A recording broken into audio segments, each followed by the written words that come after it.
Electrostatics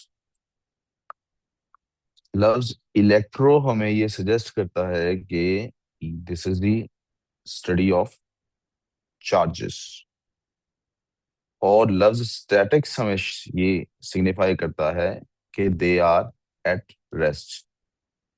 देखिए, आपने किसी भी चीज को जब स्टडी करना है तो हमने जैसे फिजिक्स में शुरू से कर रहे हैं, पहले हम उसको देखते हैं, उसकी प्रॉपर्टीज को स्टडी करते हैं एट ग्राउंड स्टेट।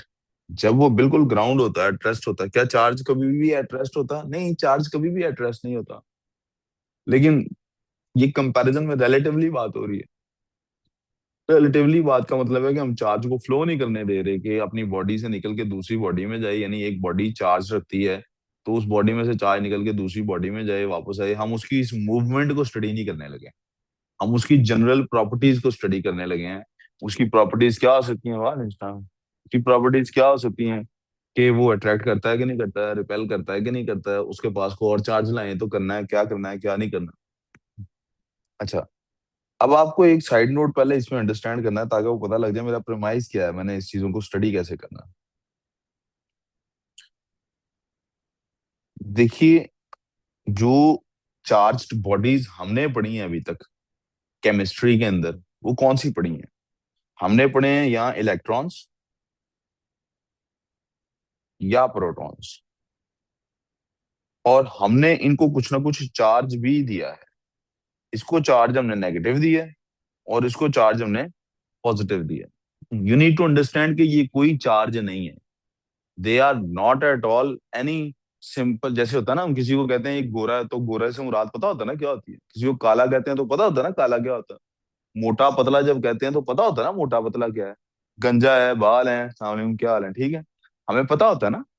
क्या कहते हैं, शॉर्ट है, लॉन्ग है, हाइटेड है, ये सब चीजों की एक सिग्निफिकेंस है, एक प्रॉपर्टी है, फिक्स्ड प्रॉपर्टी। कोई नीला है तो नीला है, काला है तो काला है, हरा है तो हरा है। लेकिन नेगेटिव और पॉजिटिव चार्ज कोई ऐसी चीज नहीं है जिसे देख के हम बता सकें ये नेगेटिव है या पॉजिटिव है। असल में हमने इनको नेगेटिव और पॉजिटिव सिर्फ और सिर्फ इसलिए कहा कि ये एक दूसरे के ऑपोजिट है, इनका बिहेवियर एक दूसरे से रिवर्स है, इनका बिहेवियर एक दूसरे से रिवर्स है। कौन सा बिहेवियर इनका एक दूसरे से रिवर्स है? इन्हें हम देख तो सकते नहीं, ये बहुत छोटे पार्टिकल्स हैं, हम इन्हें माइक्रोस्कोपिक लेवल पे भी नहीं देख सकते।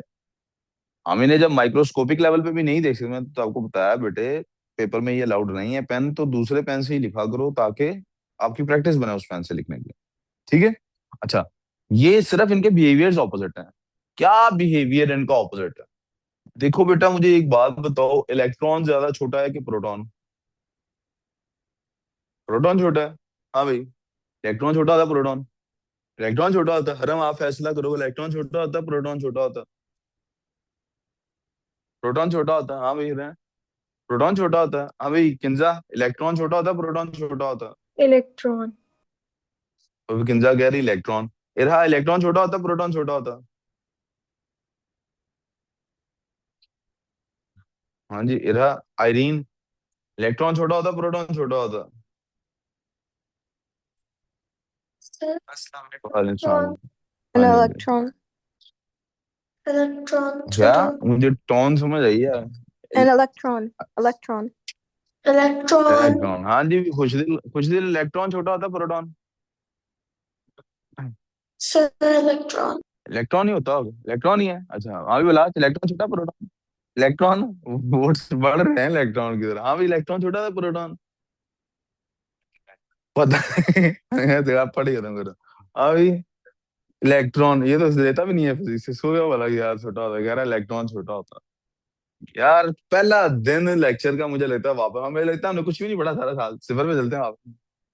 और भाई पहले शुरू के 2-3 लेक्चर्स में समझाया था कि हम जब रिलेटिव एटॉमिक मास लेते हैं, जब हम रिलेटिव एटॉमिक मास लेते हैं तो प्रोटॉन का मास हम लेते हैं 1, तो न्यूट्रॉन का मास भी हम लेते हैं 1, क्योंकि वो ऑलमोस्ट सेम है। और हम इलेक्ट्रॉन के बारे में कहते हैं भाई, ये 1 के 1836 से करें ना तो फिर एक इलेक्ट्रॉन बनता है, इसका मतलब 1836 इलेक्ट्रॉन्स मिले तो वजन बराबर होता है प्रोटॉन के। ठीक है। ठीक है, तो कौन सा छोटा होता है? इलेक्ट्रॉन छोटा होता है। भाई क्या छोटा होता है? क्या छोटा होता है? इलेक्ट्रॉन छोटा होता है भाई, क्योंकि ये 1840 मिलेंगे तो एक ये बनेगा। आप समझो 1840 बलाज मिलेंगे तो एक अपना हमदान बनेगा। ठीक है, तो बलाज हमारा आज से इलेक्ट्रॉन है और हमदान हमारा आज से प्रोटॉन है। बलाज इलेक्ट्रॉन है और हमदान क्या है? प्रोटॉन। अब याद रहेगा। ये रहा किंजा और आइरीन ऑनलाइन है। अच्छा जी, तो आप मुझे बताएं किसके साथ डील करना हमारे लिए ज्यादा आसान होगा। दोनों छोटे हैं, दोनों ही हमारे हाथ में नहीं आते, लेकिन दोनों में से अगर किसी को हम डील कर सकते हैं निस्बतन, तो वो कौन है जिसको हम डील कर सकते हैं? गैस करें। प्रोटॉन को हम ज्यादा अच्छे से डील कर सकते हैं। क्यों? फिर भी कुछ ना कुछ उसकी बस। डिस्कवर भी पहले पता है प्रोटॉन हुआ था। डिस्कवर भी कौन पहले हुआ था? आपको पता है ना, जो चीज पहले डिस्कवर होती है उसके हिसाब से बाकियों को चलाया जाता है। आप देखते नहीं हम अकेडमी में जिनको पहले एडमिशन दे देते हैं उनके हिसाब से फिर बाकियों को एडमिशन देते हैं कि पिछलों को खराब तो नहीं करेंगे आगे। ऐसे ही होता है ना जिंदगी में। आपने अच्छा परफॉर्म किया है कि बुरा परफॉर्म किया है, किस पे डिपेंडेंट है? उन पे डिपेंड, उस बात पे डिपेंडेंट है जो आपकी पहली परफॉर्मेंस थी। राइट।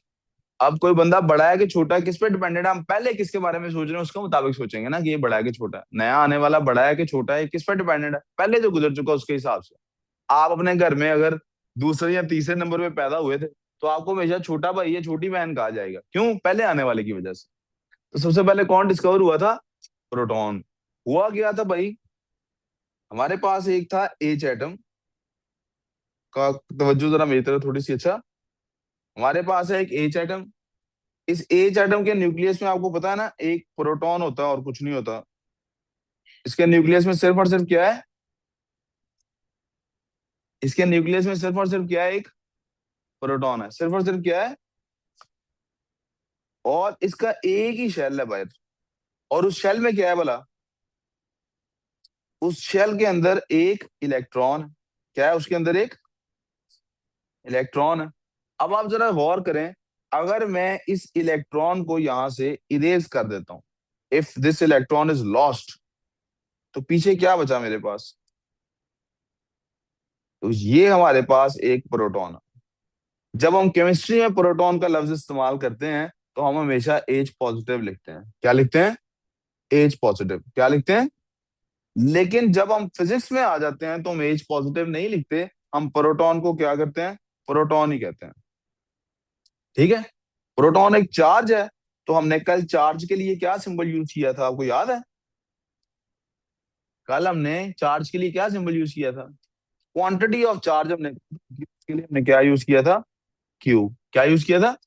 आई होप आप अभी लिख नहीं रहे होंगे, अभी लिखना नहीं आपने। ठीक है, अभी समझना है क्योंकि मैंने इसमें से कुछ चीजें मिटा के दोबारा लिखानी है। यहाँ देखो प्रॉब्लम, हम इसमें फिजिक्स में क्या ये लफ्ज इस्तेमाल करते हैं? Quantity of charge. क्योंकि हमें फिजिक्स में इस बात से फर्क नहीं पड़ता कि ये एच पॉजिटिव है या इलेक्ट्रॉन है, हमें फर्क पड़ता है चार्ज से। क्योंकि हम केमिस्ट्री में पढ़ चुके हैं कि चार्ज इलेक्ट्रॉन साइज में छोटा होता है लेकिन इसके चार्ज की स्ट्रेंथ उतनी होती है जितनी प्रोटॉन के चार्ज की स्ट्रेंथ होती है। इसलिए एक प्रोटॉन जो कि बहुत बड़ा है साइज में, उसके सामने जब एक इलेक्ट्रॉन आता है जो कि बहुत छोटा है साइज में, तो वो दोनों एक दूसरे को न्यूट्रलाइज कर लेते हैं। वो दोनों एक दूसरे को क्या कर लेते हैं? ओवरऑल एच के ऊपर चार्ज क्या होता है? जीरो। अंदर एक एच पॉजिटिव है, बाहर एक इलेक्ट्रॉन है, लेकिन ओवरऑल चार्ज क्या हो जाता है? जीरो। तो इसका मतलब है फिजिक्स वालों को इस वक्त इस बात से गर्ज नहीं है कि पार्टिकल का साइज क्या है। फिजिक्स वालों को इस वक्त, इलेक्ट्रिकल फिजिक्स वालों को सिर्फ चार्ज से गर्ज है। किससे गर्ज है? तो उन्होंने इलेक्ट्रॉन और प्रोटॉन का चक्कर ही खत्म कर दिया। उन्होंने कहा जी चार्ज प्रोटॉन के लिए हम पी पॉजिटिव इस्तेमाल करेंगे और नेगेटिव चार्ज के लिए भी हम क्यू ही इस्तेमाल करेंगे। लेकिन क्यू तो क्वांटिटी ऑफ चार्ज होती है और चार्ज तो एक से ज्यादा हो सकते हैं। तो जब हम एक चार्ज की बात कर रहे होते हैं तो हम क्या लफ्ज, क्या सिंबल इस्तेमाल करते हैं? स्मॉल क्यू और साथ ओ, क्यू नॉट। क्या इस्तेमाल करते हैं? ये क्यू नॉट क्या चीज है? क्यू नॉट को हम कहते हैं this is unit positive charge. Q not क्या है? Unit positive charge. तो अगर हमने नेगेटिव चार्ज शो करना होगा तो हम कैसे शो कर सकते हैं नेगेटिव चार्ज? Q minus. कैसे शो कर सकते हैं? लेकिन हमें ये शो करने की जरूरत इलेक्ट्रिकल फिजिक्स में एटलीस्ट नहीं है। इसमें नहीं है। अब आपने याद रखना है पहले क्या डिस्कवर हुआ? प्रोटॉन। पहले क्या डिस्कवर डिस्कवर हुआ? तो पहले फिजिक्स वाले क्या कहेंगे? क्या डिस्कवर हुआ? Positive charge. क्या डिस्कवर हुआ? या फिजिक्स वाले ये कहेंगे कि पहले एक चार्ज्ड बॉडी डिस्कवर हुई। फिर कुछ अरसे बाद एक और चार्ज्ड बॉडी डिस्कवर हुई, दोनों का बिहेवियर एक दूसरे के साथ ऑपोजिट था, तो हमने पहली वाली को पॉजिटिव कह दिया, बाद वाली को नेगेटिव। जैसे वेलोसिटी जो पहले वाली होती है उसको पॉजिटिव लेते हैं, और अगर बंदा बाद में रिवर्स कर ले तो हम दूसरे वाली वेलोसिटी को नेगेटिव लेते हैं।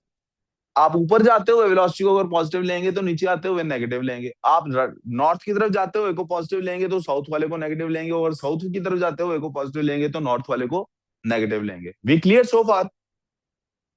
अब आते हैं कल जो पढ़ा था उससे दोबारा बात शुरू करते हैं। हमने कहा था बेस क्वांटिटी है इलेक्ट्रिकल करंट, जो कि बुनियादी तौर पे क्या है, it is the flow of rate of flow of charge. What is it? Rate of flow of charge, कि कितनी क्वांटिटी ऑफ चार्ज पर सेकंड फ्लो करती है।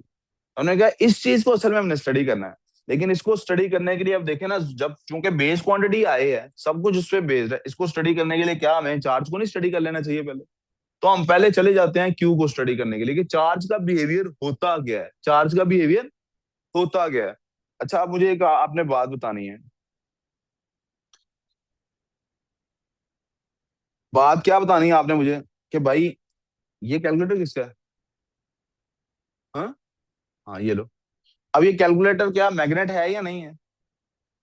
मेरे हाथ में एक कैलकुलेटर है, क्या वो मैग्नेट है? क्या उसका बिहेवियर मैग्नेटिक है? मैग्नेट से तो वाकिफ है ना आप लोग, मैग्नेट क्या करता है? मैग्नेटिक है। मैंने चेक करना है इसको कि ये मैग्नेटिक है कि नहीं, कैसे चेक करूंगा?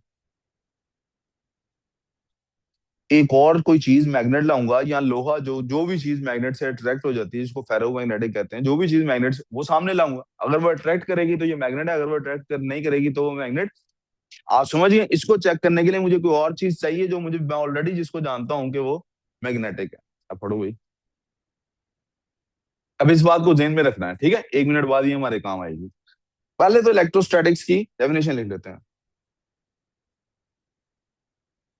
It is the study of the behaviour of charges at rest. ये बिहेवियर है जी चार्जेस एट रेस्ट का। तो फिर चार्ज क्या होता है? Let's talk about charge. Charge क्या होता है भाई? प्यारे बेटे, पहले चार्ज को एक प्रॉपर्टी समझा जाता था। पहले चार्ज को क्या समझा जाता था? मैंने बताया पहले सिर्फ एक ही चार्ज बॉडी डिस्कवर हुई थी, तो हमने उसको मटेरियल की प्रॉपर्टी समझा। क्या समझा? ये मटेरियल की क्या है? अब आप लोग साथ साथ लिख भी सकते हैं, साइड नोट भी दिखाता हूँ, आप उसको भी नोट कर लीजिए। अब हम इसको जानते हैं कि ये एक फिजिकल क्वांटिटी है।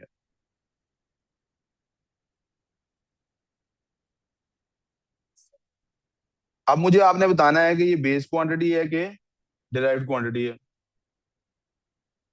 मशीन चल गई। अब आपने मुझे बताना है ये बेस क्वांटिटी है कि डिराइव्ड क्वांटिटी है। ऊंची बोले यार, घबराएं मत, गलत भी बताएंगे, मैंने क्या कह लेना है आपको। हाँ जी, चार्ज जो है ये फिजिकल क्वांटिटी है, मैंने आपको बता दी है। अब ये बेस क्वांटिटी है कि डिराइव्ड? कौन सी क्वांटिटी है?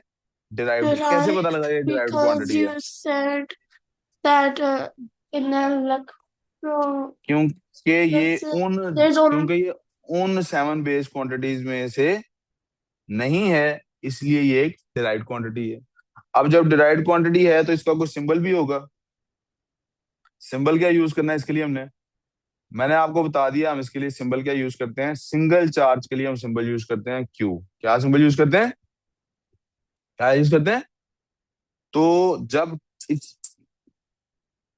तो ये हो गया क्यू नॉट, हो गया ये, हो गया यूनिट पॉजिटिव चार्ज।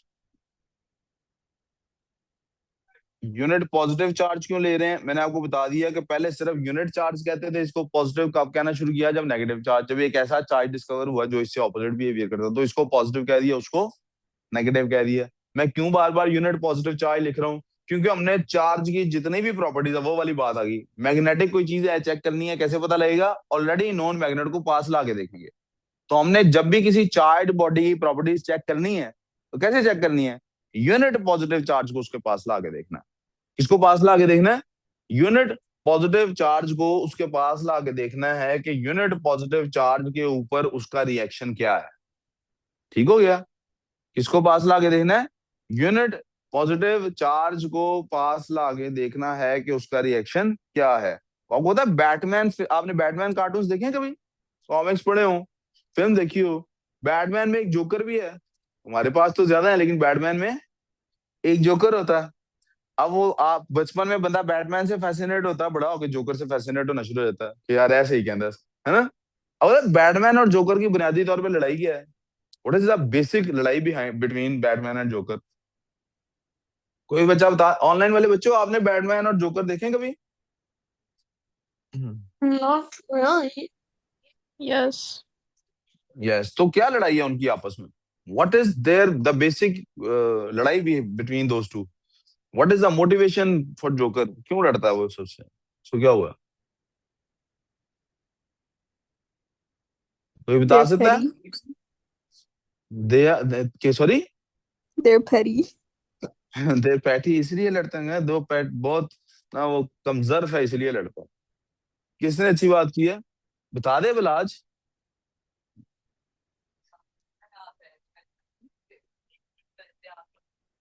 ये भी हो सकता है। सावलिन सर कैसे हैं आप? आपने जुमा कोयटा जाके पढ़ा है? अच्छा।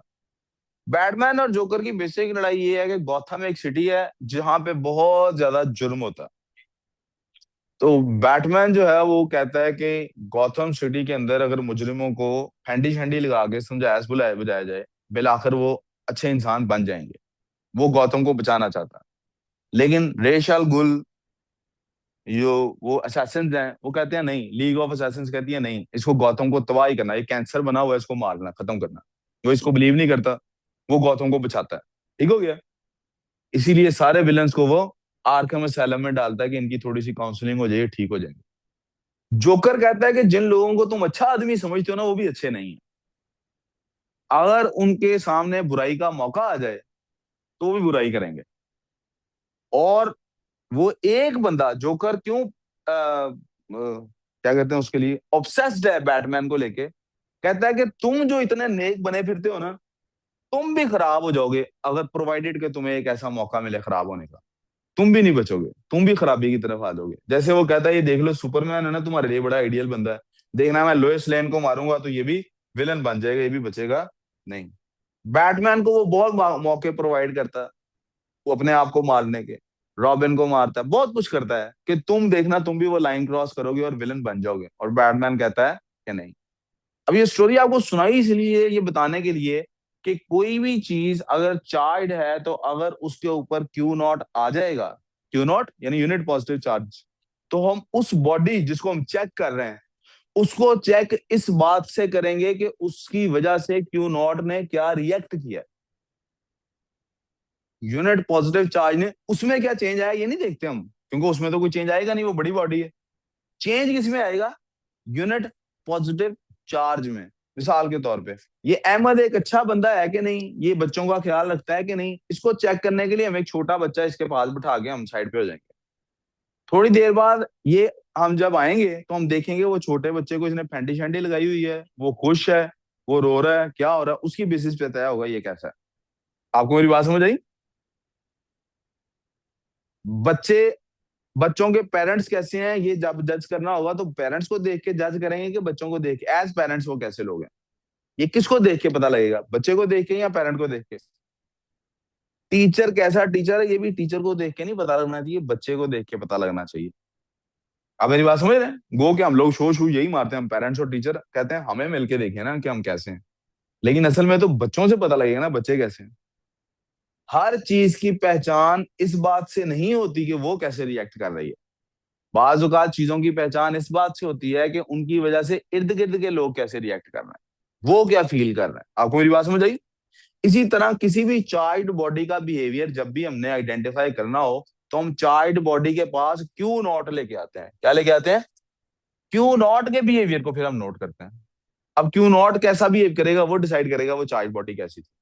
अब इस बात को जहन में रखना है, ठीक है, कि क्यू नॉट का बिहेवियर बताएगा कि वो चाइल्ड बॉडी कैसी थी।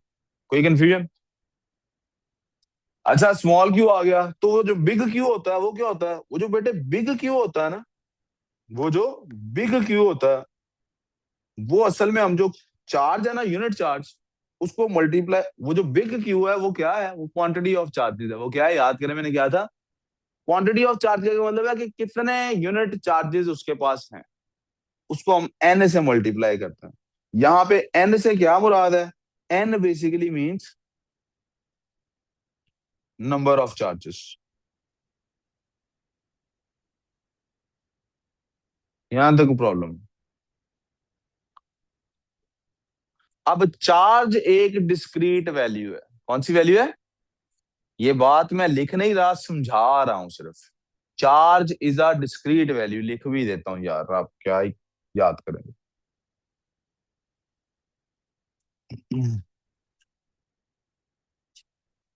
Charge is a discrete value.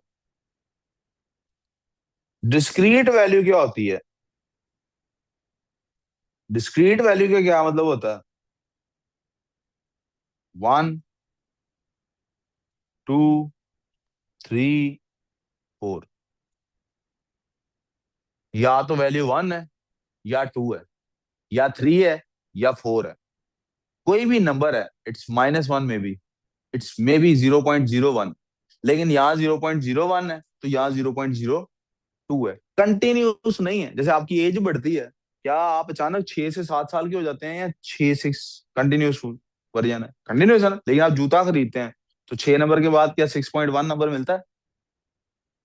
तो कुछ चीजें होती हैं वो कंटिन्यूस होती हैं, और कुछ चीजें होती हैं वो डिस्क्रीट होती हैं। क्लास में या एक एसी लग सकता है, या दो लग सकते हैं, या तीन लग सकते हैं, या चार लग सकते हैं। क्लास में 1.5 एसी हम मैथ्स में करते हैं ना, वो जब आंसर आता पॉइंट्स में आता तो हम पीछे देखते हैं उसने पूछा गया था कि क्या वैल्यू है। अगर ये पीपल है और आंसर 6.5 आ रहा है तो हम कहेंगे 6 पीपल है जी।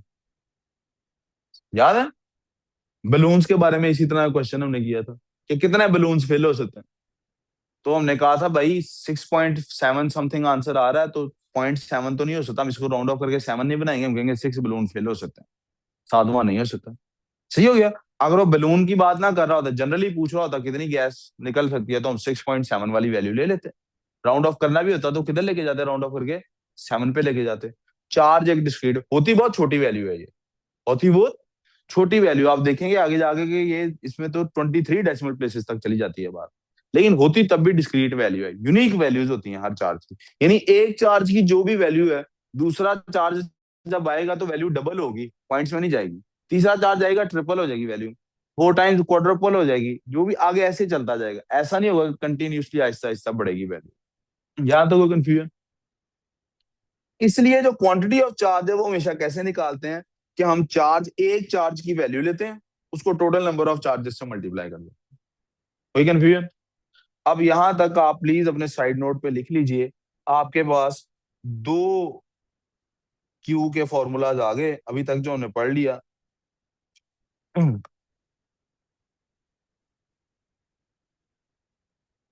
कौन से दो फॉर्मूलाज आ गए? एक हमने पहले पढ़ा था, Q is equals to I into t, और दूसरा हमारे पास आ गया Q is equals to q naught multiply by m. कोई कंफ्यूजन?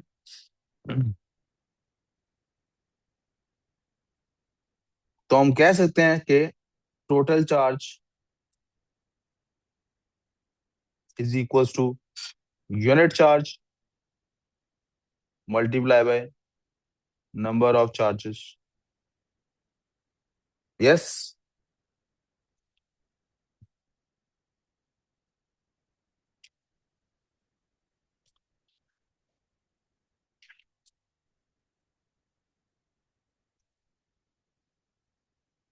कोई मसला बच्चों?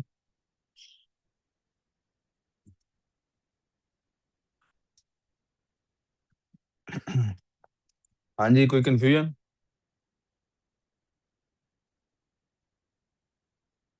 अब जहन में ये रखना है कि चार्ज बेटे अगर राइट से लेफ्ट को मूव करे या लेफ्ट से राइट को मूव करे, चार्ज की क्वांटिटी के ऊपर कोई असर।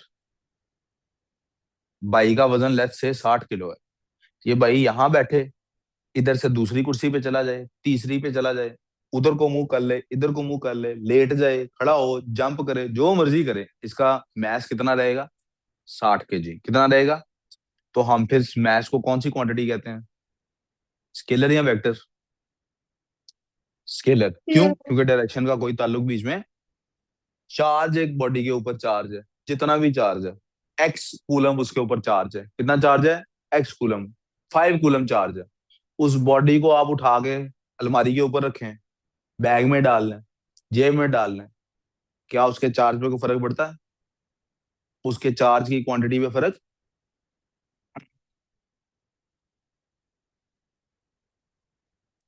If a charge is moving और एट रेस्ट, मूविंग हो या its direction does not effect Q. Q क्या है? Quantity of charge. क्यू क्या है? इसकी डायरेक्शन क्वांटिटी ऑफ चार्ज को असरअंदाज नहीं होती। क्वांटिटी ऑफ चार्ज पे असरअंदाज नहीं होती। जब इसकी क्वांटिटी चार्ज के ऊपर असरअंदाज नहीं होती तो ये कौन सी क्वांटिटी हुई? स्केलर। कौन सी क्वांटिटी हुई है? कोई कंफ्यूजन?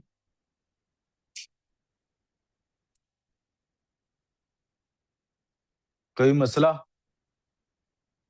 We clear? जी भाई, कोई इशू? लेकिन चार्ज का कोई इफेक्ट भी तो होता है ना।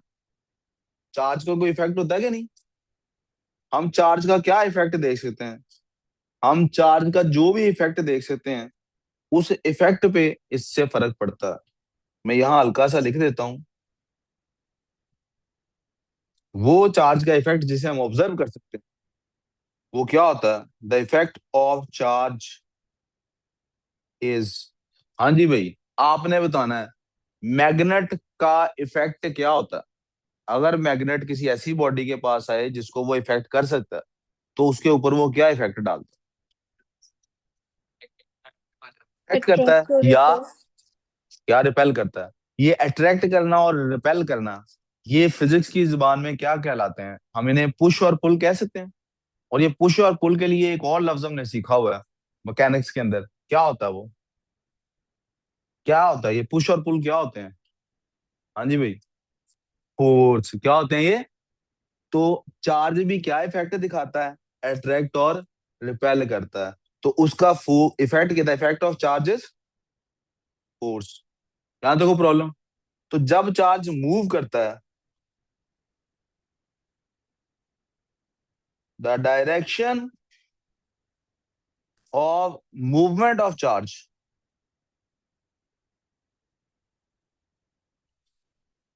however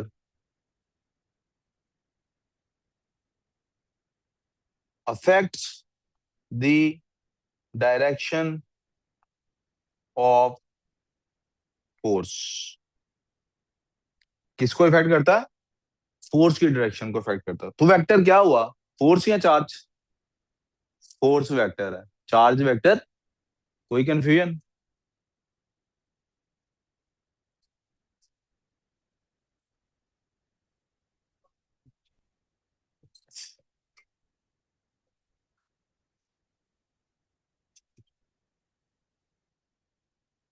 if there is no confusion, तो आपको याद होगा कि मैंने एक चीज बताई हुई थी कि कुछ होता है which is called contact force, और कुछ होता है जिसको हम कहते हैं नॉन कॉन्टैक्ट फोर्स। दोनों में फर्क क्या है भला, नॉन कॉन्टैक्ट और कॉन्टैक्ट फोर्स में? किसी को याद है? क्या बताएं? फिजिकल कांटेक्ट चाहिए फोर्स अप्लाई करने के लिए, और नॉन कांटेक्ट में फिजिकल कांटेक्ट। अच्छा जी। अब आपने मुझे बताना है कि जो अर्थ की ग्रेविटेशनल पुल है, वो कांटेक्ट में आती है कि नॉन कांटेक्ट में?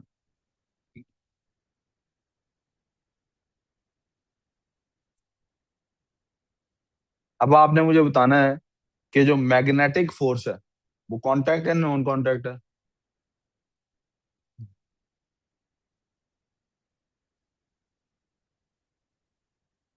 और चार्ज की वजह से जो फोर्स बनेगी उसका नाम होगा इलेक्ट्रिक फोर्स। कौन सा होगा? क्या वो कांटेक्ट फोर्स है कि नॉन कांटेक्ट? Thank you.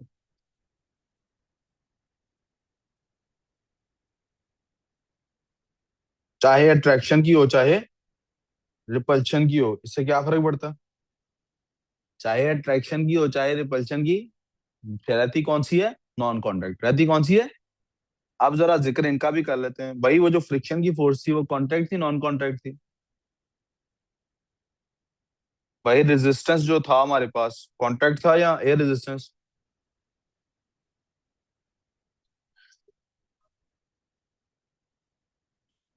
और भाई वो जो हमारे पास रिएक्शन फोर्स होती थी वो कांटेक्ट फोर्स होती थी नॉन कांटेक्ट?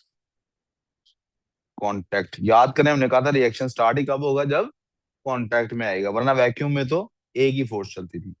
ये बात भी जहन में है अब हमारे पास। तो अब आपको याद ये कराना है कि all non contact forces have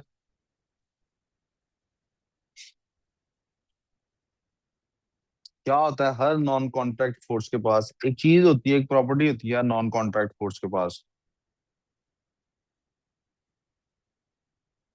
field strength. क्या होती है सबके पास? फील्ड स्ट्रेंथ की डेफिनेशन अभी थोड़े दिन पहले हमने पढ़ी, फील्ड की पढ़ी एक्चुअली। फील्ड क्या होता है? वो स्पेस, वो 3D स्पेस, जिस स्पेस के अंदर क्या होता है, हम लोग उस स्पेस के अंदर हम क्या करते हैं, हम उस स्पेस के अंदर उसका इफेक्ट देखते हैं, वरना उसका इफेक्ट नहीं होता, वरना उसका इफेक्ट। जी। कोई मसला, कोई कंफ्यूजन? All clear?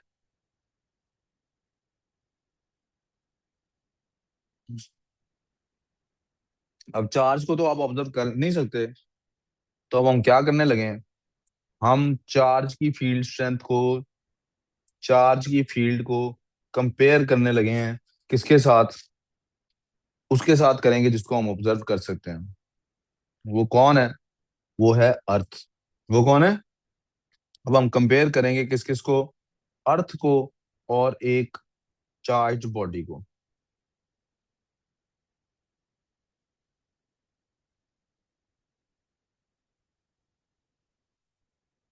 किसके साथ कंपेयर करूं अर्थ को? पॉजिटिव चार्ज के साथ के नेगेटिव चार्ज के साथ? बोलें, बोलो भाई, किसके साथ कंपेयर करूं? हैं? positive, जिसके साथ negative, आप कहेंगे कर दूंगा। नेगेटिव के साथ कर दूं? नेगेटिव से कर देता हूँ। अर्थ और चार्ज, और कौन सा चार्ज हम लेने लगे हैं?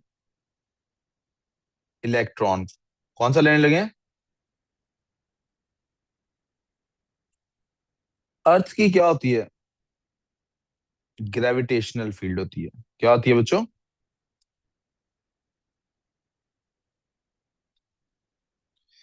बेटे, चार्ज की फील्ड का क्या नाम है?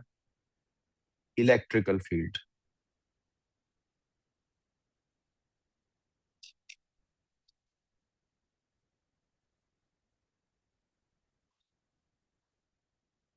यहां तक को प्रॉब्लम? यहां एक अर्थ बना लेते हैं।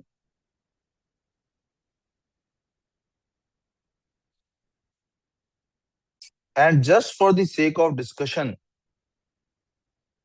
हम कह लेते हैं कि जनाब ये वो एरिया है जहां तक इसकी फील्ड काम करती है, इसके बाद काम नहीं करती।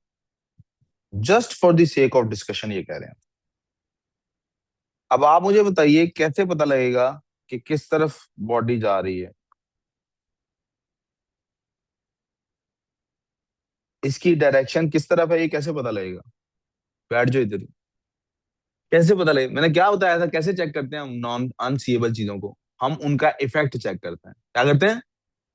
हम हर जगह पर जहां पर हमने डायरेक्शन फाइंड करनी है, हम एक मैस के पीस को ला के रखते हैं और देखते हैं वो किधर जाता है। फर्ज करें मैंने मैस का पीस यहां रखा, ये किधर को जाएगा, किधर को मूव करेगा? सेंटर की तरफ। यहां रखूंगा, जहां भी रखूंगा सेंटर की तरफ जाएगा ना। आए हैं वो कुछ लाइंस ड्रॉ करके देख लेते हैं। यहां रखा, आपने कहा सर यहां से आएगा सेंटर की तरफ, राइट? ये मैं साथ एरो डाल रहा हूं।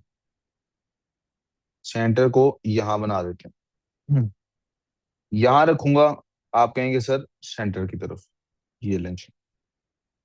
यहां रखूंगा, आप कहेंगे सर सेंटर की तरफ, ये लेंच। यहां रखूंगा, आप कहेंगे सर सेंटर की तरफ। चेक करते जाते हैं अब बस।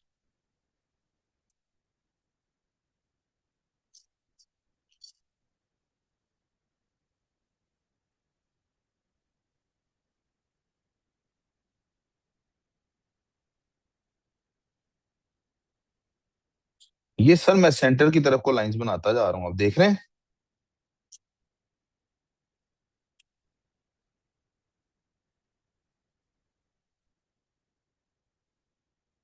किसी भी पॉइंट से ले लें, सेंटर तक जाएं, बाहर लाके एरो डाल दें, किसी भी पॉइंट से ले लें, सेंटर तक जाएं, एरो बना दें।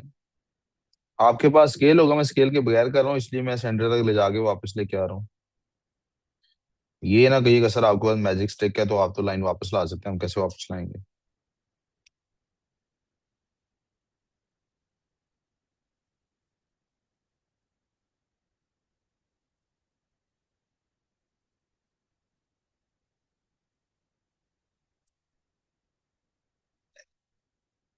कहाँ और बनाऊं?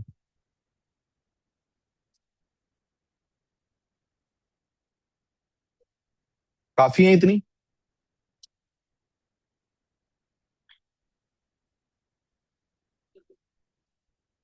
ये जो मैंने लाइंस बनाई है ना बेटे, इनका भी एक नाम है। We call them field lines. ये जो फील्ड लाइंस होती है ना बेटे, ये क्या होती हैं? ये फील्ड लाइंस बेसिकली बेटे, they are imaginary lines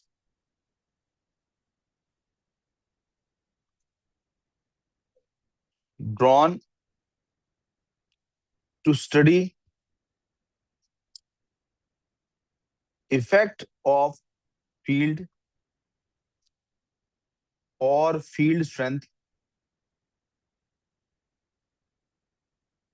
at different points।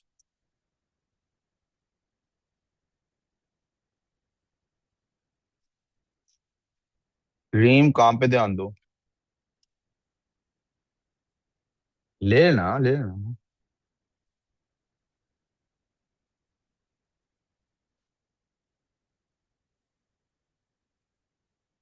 यहाँ तक कोई मसला तो प्लीज बताइए।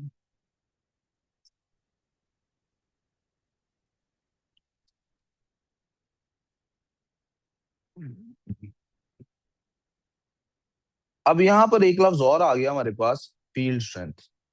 ये भी बड़ा इंपॉर्टेंट वर्ड है, मैं चाहता हूँ इसका भी आपको यही मतलब पता हो।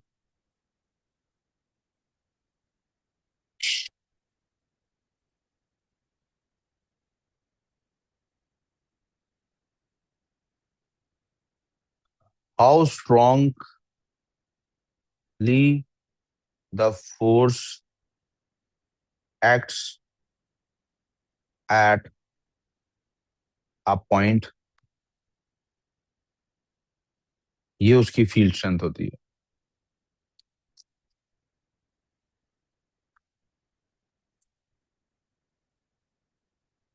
यहां तक कोई कंफ्यूजन है तो प्लीज बताइए।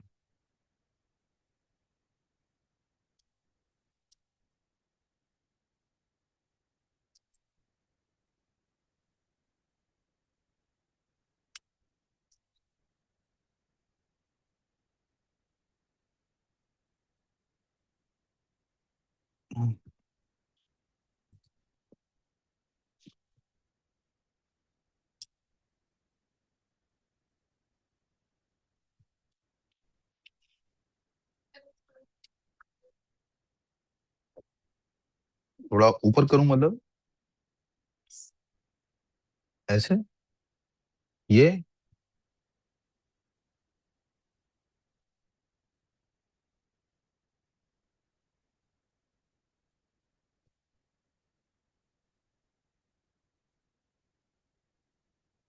हाँ पे ध्यान दे ले यार, क्या गंद मार रहा है कॉपी पे, सही तरह काम कर। इससे अच्छा तो ये दुल्ला लिख रहा है।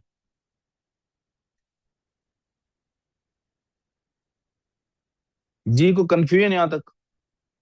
अच्छा जी, अब आपने मुझे बताना है बेटा कि ये लाइंस हर जगह पर क्या एक दूसरे से इक्वली डिस्टेंट है? Are they equally distant from each other?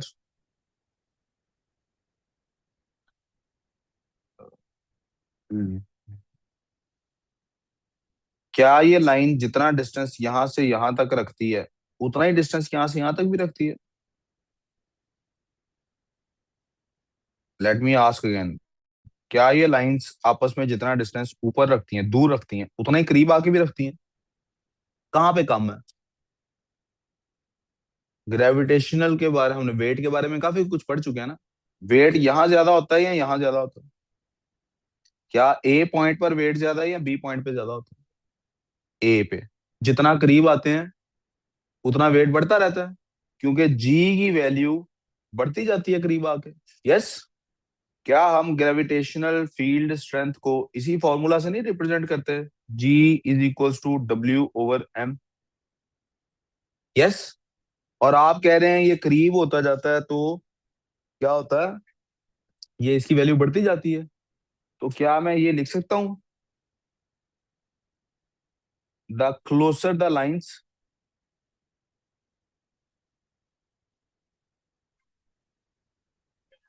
The stronger the field strength?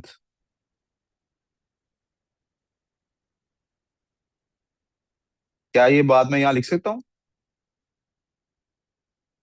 Yes और नो? क्या ये डिड्यूस किया जा सकता है कि भाई ग्रेविटेशनल फील्ड स्ट्रेंथ वहां पर ज्यादा करीब है जहां लाइंस भी ज्यादा आपस में करीब? यस और नो?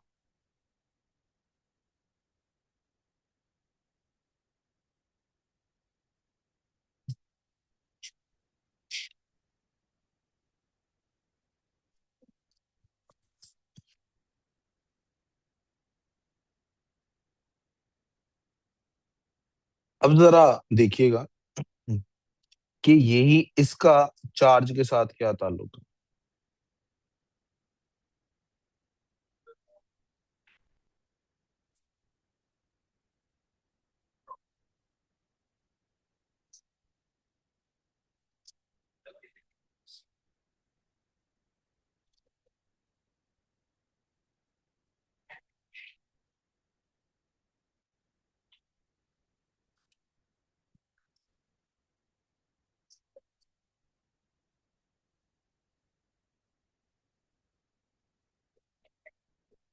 आप मुझे बताइए, मैंने अब वहां पर जब यहां पर कुछ रखना था तो मैंने क्या किया था? ग्रेविटी हर मास पे एक्ट करती है, मैं मास लेके आया और चेक कर लिया।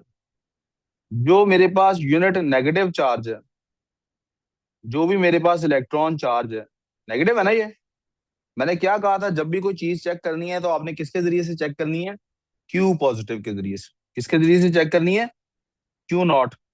जब मैं यूनिट पॉजिटिव चार्ज यहां ला के रखता हूं तो इलेक्ट्रॉन नेगेटिवली चार्ज होता है, ये पॉजिटिवली चार्ज होता है। क्या ये अवे मूव करेगा या ये टूवर्ड्स मूव करेगा? आप देख रहे हैं फिर मेरी लाइन भी क्या बन रही है। एरो किधर है? टूवर्ड्स द सेंटर है ना एरो। अगर यहाँ पॉजिटिव चार्ज होता तो ये अवे मूव करता, तो एरो किधर होता? अवे। यहाँ तो कोई प्रॉब्लम, इससे साबित होता है फील्ड की कोई डायरेक्शन होती है। क्या इससे ये साबित होता है फील्ड की डायरेक्शन होती है कि नहीं? होता है ना। इसका मतलब इलेक्ट्रिक फील्ड हो या ग्रेविटेशनल फील्ड हो, ये दोनों क्वांटिटीज वेक्टर क्वांटिटीज हैं। कौन सी क्वांटिटीज हैं? आइए जरा आप इनके कंपैरिजन ड्रॉ कर लेते हैं। ये बात तो दोनों में सेम है। फॉर्मूला क्या बनता है भाई? अगर आप इस फॉर्मूला को देखें, इसी के कंपैरिजन से बनाना है। जो जो हम नाम रखेंगे किसके लिए? इलेक्ट्रिकल फील्ड स्ट्रेंथ के लिए। किसके लिए रखेंगे? तो सिंबल जी की जगह क्या डाल देंगे? ई। क्या सिंबल डाल देंगे? ये इलेक्ट्रिकल फील्ड स्ट्रेंथ। जी में क्या था? W over M. डब्ल्यू क्या है भला? वेट। और वेट क्या है भला? हाँ सोच, फोर्स है। वेट क्या है? तो इधर भी तो उसके ऊपर को फोर्स लग रही है ना यूनिट पॉजिटिव चार्ज पे। तो मेरे पास उसके लिए कोई और सिंबल नहीं है सिवाय किसके? एफ। सिवाय किसके? अच्छा, अर्थ के लिए तो था मैस, मैस के हिसाब से चेक करते थे। इलेक्ट्रिकल फील्ड के लिए क्या चीज इस्तेमाल कर रहे हैं चेक करने के लिए? सोचें, क्या चेक कर रहे हैं इलेक्ट्रिकल फील्ड के लिए? किस चीज को सामने ला रहे हैं चेक करने के लिए इलेक्ट्रिक फील्ड को? चार्ज को, किसको ला रहे हैं? तो भाई यहां पर हमारे पास आती है वैल्यू क्वांटिटी ऑफ चार्ज, और इनफैक्ट क्वांटिटी ऑफ चार्ज नहीं लेते, यूनिट पॉजिटिव चार्ज लेते। फोर्स पर यूनिट चार्ज, अगर हमारे पास चार्ज एक है तो फिर तो काम हो गया। ज्यादा चार्ज हो तो क्या करते हैं? क्यू से divide, total force divided by total Q, total force divided by total, तो इसको हम ऐसे भी लिख लेते हैं। क्यू नॉट तो यूनिट पॉजिटिव चार्ज है ना, कोई भी चार्ज ले लें, टोटल चार्ज। और क्यू बाज औकात स्मॉल की बजाय क्या लिखा होता है? कैपिटल लिखा होता है। इससे आपने परेशान नहीं होना। हाँ जब से वो आगे उन्होंने कोई प्रेजेंटेशन भेजी है, वो पूछ लें क्या करना है, उसको डिस्प्ले करनी क्या करना है, वो पूछ लें तो मैं शुरू कराता हूँ, और मेरी क्लास के लिए उधर को बंदोबस्त करा रहे हैं। We clear on this? को मसला? ओके। तो आपने कहा जी इलेक्ट्रिकल फील्ड जो होती है वो हमारे पास कैसे आ जाती है? Force per unit charge. Field lines के लिए वही बात लिखी हुई है, फील्ड स्ट्रेंथ के लिए वही बात लिखी है, और दोबारा नहीं भी लिखते कोई बात नहीं, लेकिन बैलेंस क्रिएट होता है, इसलिए मैं दोनों तरफ ले आया। मैं दोनों में क्या बात करना चाहता हूं?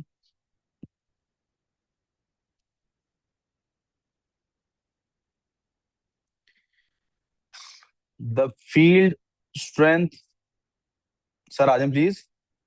अस्सलाम वालेकुम रहमतुल्लाहि व बरकातहू सर, कैसे हैं? ठीक है। जस्ट 1 मिनट मुझे दीजिए, मैं 2-3 लाइनें बस ये लिखूँ, ठीक है सर? ये जो प्रेजेंटेशन है इसको इस पे प्ले करना है या क्या करना है? जो जो आप कहते हैं मैं प्ले करता हूँ, जस्ट मैं 2-4 जुमले लिखने हैं। The field strength is stronger, is stronger near the centre. और आप जानते हैं कि यही बात दोनों साइड पे ट्रू है।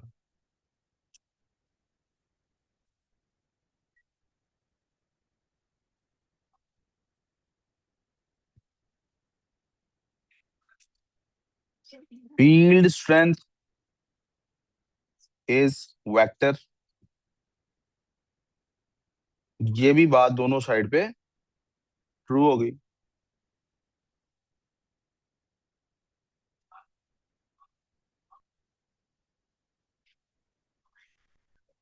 मैस इज स्केलर, और उधर चार्ज इज स्केलर। इसकी वजह से जो एनर्जी क्रिएट होती है वो क्या कहलाएगी? Energy due to this is called, देखो ना बच्चों, हवा में कोई चीज है उसमें एबिलिटी आ गई कोई कि नहीं वर्क करने की, तो इसको क्या कहते हैं? Gravitational potential energy. और जो इसकी वजह से क्रिएट होगी उसको क्या कहेंगे?